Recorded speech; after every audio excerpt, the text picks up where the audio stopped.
ఈ భౌతిక ప్రకృతియే గర్భము మరియు నేనే బీజమును ఇచ్చే తండ్రిని.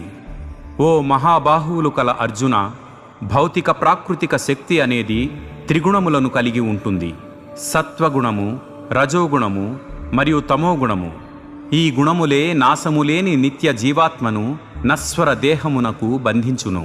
వీటిలో సత్వగుణము మిగతా వాటికంటే పవిత్రమైనది కావుటచే ఇది ప్రకాశవంతమైనది మరియు చాలా క్షేమదాయకమైనది. ఓ పాపరహితుడా, సుఖానుభవము మరియు జ్ఞానము పట్ల ఆసక్తి వలన అది జీవాత్మను బంధించి వేస్తుంది. ఓ అర్జున, రజోగుణము మోహావేశ ప్రవృత్తితో కూడినది.